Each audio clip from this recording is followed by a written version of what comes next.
into my eyes. I knew what he was looking for.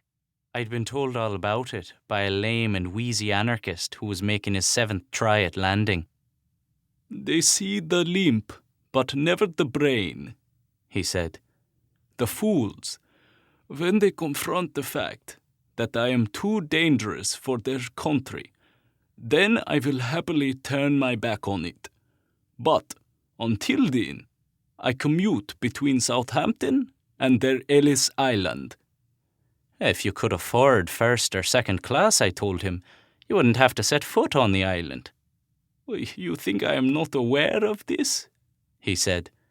"I can afford it, but I won't afford it." The inspector was looking for signs of trachoma in my eyes and for madness behind them. He couldn't stare for long. No one could. He saw nothing that was going to send me back. To my left, another inspector drew a large L on a shoulder with a brand new piece of chalk. L was for lung. I knew the signs. I'd been seeing them all my life. The man with the brand new L had already given up. He collapsed and coughed out most of his remaining life. He had to be carried away. An E on the shoulder meant bad eyes. Another L meant lameness. And behind those letters, other hidden letters, never chalked onto shoulders.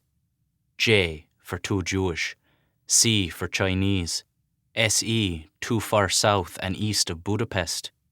H was for heart, SC for scalp, X was for mental, and H was for handsome.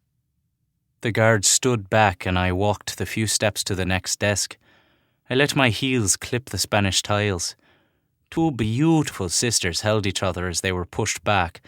Without parents or children, they were too likely to fall into bad hands waiting for them on the Manhattan or New Jersey wharfs. If they were lucky, they'd be kept on the island until relatives were found to take them. Less lucky, they'd be pawed, then let through. Less lucky still, they'd be departed, sent back before they'd arrived.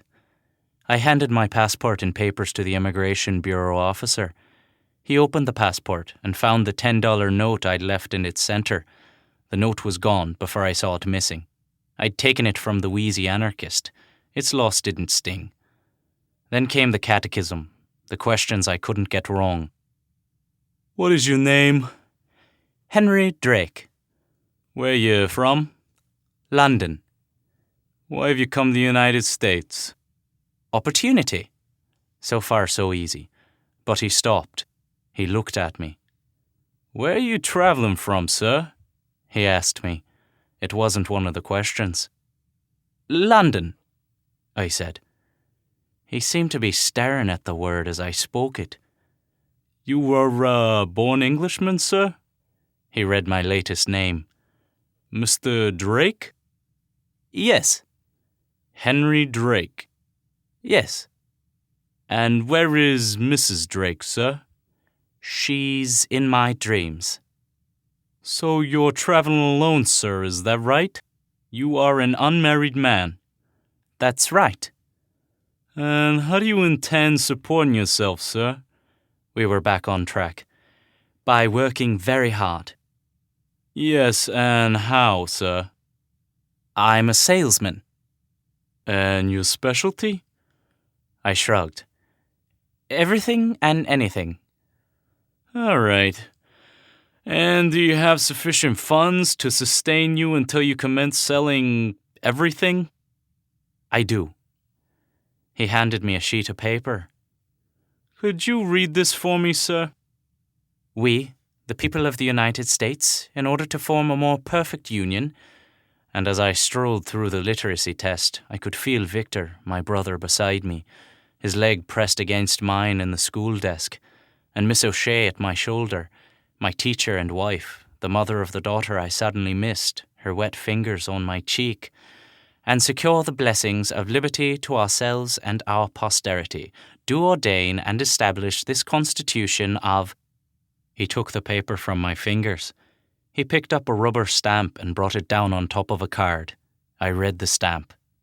Admitted. "Welcome to America," he said. It was America, not just the USA. America was bigger than the States, bigger than the world. America was...